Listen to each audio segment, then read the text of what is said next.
got so much fucking design on right now. Bring it down, come, I got 3 whole thoughts in the ng mga tropa ko tuwing December at sa tingin ko nalaro nyo na din to mga to. Kaya stay put lang kayo dyan kasi kikwento ko sa inyo ang mga nakakatawa at hindi namin malilimutang pinagagawa dati ng mga tropa ko. Una ko ikikwento sa inyo mga repa ay yung paglalaro namin ng pellet gun. Ito talaga ang pinakamatagal namin pinaghahandaan kasi halos 1 taong kami nag-iipon makabili lang neto. Noong elementary kasi ako ay 10 piso yung baon ko. At araw-araw ay hinuhulog ko sa alkansya ko yung mga natitira kong baon. At sa tuwing malapit na ang Pasko ay puno na tong alkansya ko. Kaya bubuksan ko na to at diretsong punta na kami ng mga tropa ko sa tindahan para bumili ng pellet gun. At noong mga panahon na yun, ay 2 uri lang ng pellet gun ang pamimilian mo. At yun ang shotgun at ang pistol. Mas malakas yung pellet gun na shotgun, pero hindi kaya ng pera namin. Kaya palaging pistol yung binibili namin nun. Pero all goods lang sa amin yun, kasi masaya na kami, basta may pellet gun kami. Kaya ang ginagawa na lang namin nun, ay hahanap na lang kami doon ng malakas bumaril. Ang dami kasi dati doon na mahihinang pellet gun.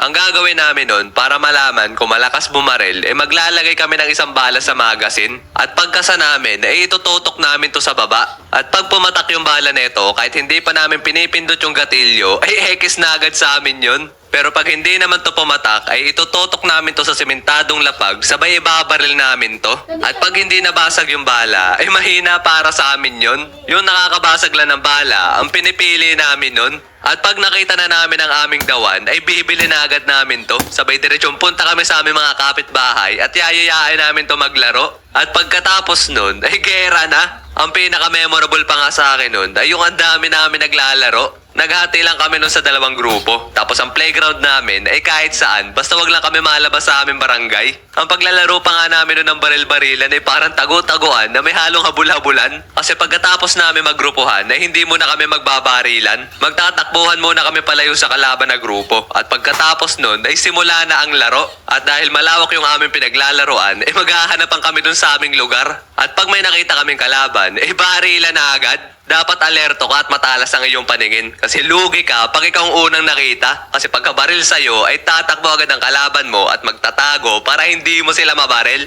Ang ginagawa pa nga namin nun ng tropa ko ay naakit kami sa mga puno-puno. Sabay mga aambush kami ng mga kalaban na mapapadaan sa amin. Ako'y sobrang sakit nga ng lalamunan ko sa pagpigil ng tawa kasi hindi kami makita ng mga kalaban namin. Kasi ang ginagawa nila ay nagbababaril sila sa damuhan kasi hindi nila kami makita. Eh talaga naman nagmalay sniper kami 2 ng tropa ko nun. Pero nung nakita kami ng isa nilang kasama, ay talon agad kami pababa sa puno, sabay diretsyon takbo. Buti na nga lang hindi kami naabutan ng mga yun kasi 4 sila, sabay dadalwa lang kami. Ay pehadong rat-rat kami doon pag nagkataon. Meron nga din nung one time, muntik ako matamaan ng bala sa mata. Naka-helmet pa nga ako noong mga panahon na yun. Tapos ang kalabang ko nun ay nakatago sa bakod. Habang ako naman ay nakatago sa pandanan. Nagmamalasundalo siguro ako ng mga panahon na yun. Kaya doon ako nagtago. Tapos habang nabaril-baril ako nun, ay hindi ako makasimpat ng ayos kasi ang labo ng windshield ng helmet. Tapos pagkataas ko neto, ay natamaan agad ako sa aking muka. As in sobrang lapit lang sa mata ko. Ay talaga namang binaba ko kagad pabalik yung windshield ng aking helmet. Biglang init man din yung eyebags ko ng mga oras na yon. Kaya para sa ating mga batang manonood, kung ayaw nyo magaya kay Petiwap, ay wag na wag kayo magtatago sa pandanan habang nakikipagbarilan. Joke lang. Basta wag nyo lang itututok sa mukha ng inyong mga kalaro ang inyong pellet gun mga repa kasi delikado yan. Ang sunod naman na libangan namin ng mga tropa ko mga repa ay ang boga. Ito din ang isa sa pinaka-paborito namin laruin dati. Tuwing December, talaga naman nagmamala treasure hunter kami kasi naglilibot kami sa buong barangay para makahanap lang ng lata. As in kahit saan sulok ay sisimpati namin, makahanap lang kahit isa. Mapadamuhan man yan o basurahan, ay kakalkali namin yan. Kasi sa tuwing padating na yung Pasko't Bagong Taon, ang hirap na maghanap ng lata sa lugar namin. Kaya paunahan talaga pag may nakita. Naalala ko ano sa kagustuhan ko na agad makagawa ng boga, ay ang ginawa ko ay kumain ako ng puro dilata 3 times a day sa loob ng 2 araw. At pag kompleto na ang mga lata namin nun, ay diretsyong gawa na kami ng mga tropa ko ng boga. Pero may mga kailangan pa kami bago kami makapagsimula. At yun ay ang bote ng soft drinks, cricket sa lighter, kandila, stick glue, tape at pako na pambutas. At pagkatapos namin ma-assemble ang aming boga, ay diretsong bili na kami ng denatured alcohol para mapaputok na namin ang aming ultimatum weapon at makikipagsabayan na kami sa palakasan sa iba pa nakaboga sa lugar namin. Ang ginagawa pa nga namin nun para lumakas yung sabog ng aming boga ay dinadamihan namin ng lata. Nagawa nga ako dati nun ng boga tapos 12 na lata ang nilagay ko. Tawan-tawa kami nun kasi halos kasing tangkad ko na yung boga ko. Tapos sobrang lakas din ito nung pinaputok namin ay talaga namang namaga yung hinlalaki ko sa sobrang lakas ng feedback sa tuwing pinapaputok ko. Tapos one time, ay may naisipan kami ng mga tropa ko na gawin. At yun ay ang pagdugsong-dugsongin yung aming boga. Para nga mapuputok pa namin yun, kailangan pa namin tong pagtulungan buhatin.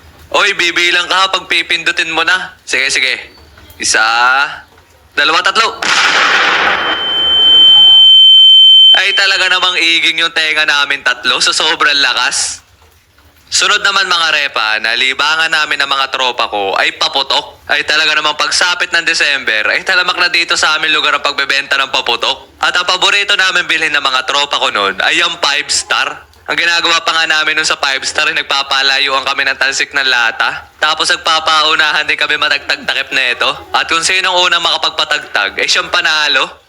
Pero may iba pa kaming ginagawa sa 5 star pag naboboringan kami at gusto namin mas malakas ang sabog. Yung isa namin ginagawa ay yung pinagbubuhol namin yung mitya ng 3 5 star. Minsan, hiwala yung kanilang pagsabog pero madalas ay sabay-sabay sila kaya ang lakas ang sabog nito.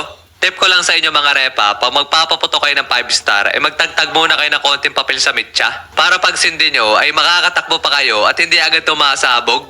Meron pa kami isa pang ginagawa sa 5 star mga repa. Pag gusto talaga namin yung sobrang lakas ng sabog, ang gagawin kasi namin dito ay gagawin namin pillbox. Di ko na i-share sa inyo kung paano gawin to kasi sobrang delicates na ito. As in parang bomba ang sabog nung ginawa namin nun kasi sobrang daming pulburan nilagay namin.